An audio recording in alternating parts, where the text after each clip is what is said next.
जनजाति समाज की रीति रिवाज और परंपरा छोड़ करके दूसरे धर्म में चले गए हैं, उनकी डीलिस्टिंग नहीं की जाती है जब तक ये आंदोलन जारी रहेगा। और सरकार जब तक नहीं नहीं मानती तब तक उग्र आंदोलन भी हम जारी करेंगे। आज स्वर्गीय कार्तिक उरांव जी का 100वां जन्म दिवस है। इसी उपलक्ष्य में जनजाति सुरक्षा मंच की ओर से प्रत्येक जिले में पत्रकार वार्ता का आयोजन किया जा रहा है। कार्तिक उरांव जी जनजाति समाज की समस्या को वो जड़ से और निकटता से देखा हुआ था उन्होंने, और इसी वजह से उन्होंने उनको जनजातियों के लिए एक रक्षक के रूप में माने जाते हैं। माननीय कार्तिक जी उरांव वर्तमान में झारखंड जिले तत्कालीन समय वो बिहार में था, वहाँ पर उनका जन्म हुआ था और उन्होंने जनजाति समाज के लिए पूरा जीवन उन्होंने व्यतीत किया। 29 अक्टूबर को उनका जन्म हुआ था और उनके पास में ऐसे राजनेता थे पहले आज़ाद भारत के, उनके पास 9 अभियांत्रिकी डिग्रियाँ थी।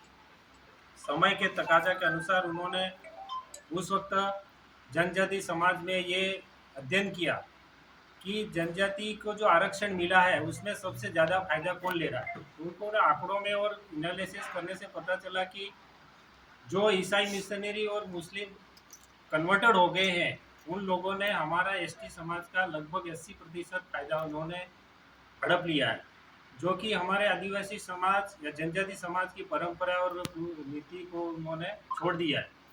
उसी विषय को उन्होंने लेकर के जनजाति समाज के उद्धार के लिए उन्होंने आंदोलन छेड़ा और उन्होंने सड़क से लेकर के संसद तक अभियान चलाया।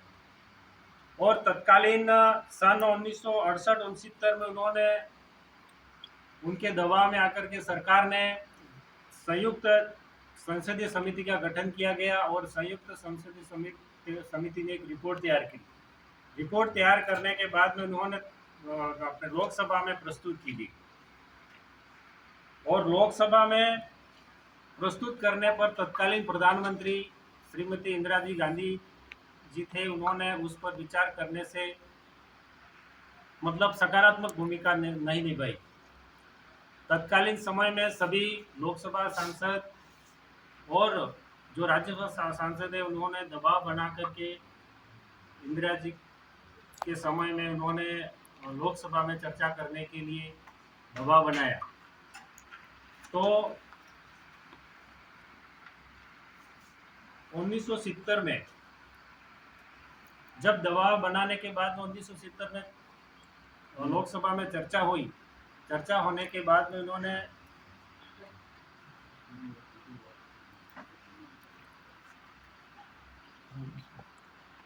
विधेयक पास करना था जिसमें जनजाति समाज को जो आरक्षण दिया गया है, जो धारा 342 के अंदर मुस्लिम बन जाता है तो उसको यथावत लाभ मिलता रहता है। लेकिन धारा 341 में ये प्रावधान है कि अगर अनुसूचित जाति का व्यक्ति अगर दूसरे धर्म में कन्वर्टेड हो जाता है तो उसको उस आरक्षण का लाभ नहीं मिलता है। उसी विसंगति को दूर करने के लिए माननीय कार्तिक जी उरांव जी ने उस समय से अभियान चलाया और उसी अभियान को लेकर के अभी वर्तमान में 10 अप्रैल 2006 को छत्तीसगढ़ रायपुर में जनजाति सुरक्षा मंच की स्थापना की गई और इस धारा 342 को उसमें संशोधन करने के लिए सरकार के दबाव बनाने के लिए जनजाति सुरक्षा मंच का गठन किया गया। 2009 में राष्ट्रपति जी को एक राष्ट्रव्यापी हस्ताक्षर अभियान चला गया और उनको प्रेषित किया गया। 28 जनवरी 2010 को तत्कालीन राष्ट्रपति श्रीमती प्रतिभा जी पाटिल को जनजाति समुदाय के जनप्रतिनिधियों द्वारा सूचना दी गई। 29 अक्टूबर 2020 को जनमत अभियान चलाया गया कार्तिक जी के जन्मदिन के अवसर पर। और राजस्थान में 28 नवंबर 2021 को जनजाति सुरक्षा मंच का कार्यशाला उदयपुर में आयोजित की गई और विस्तृत रूप से उसकी रूपरेखा बनाई गई। उसी के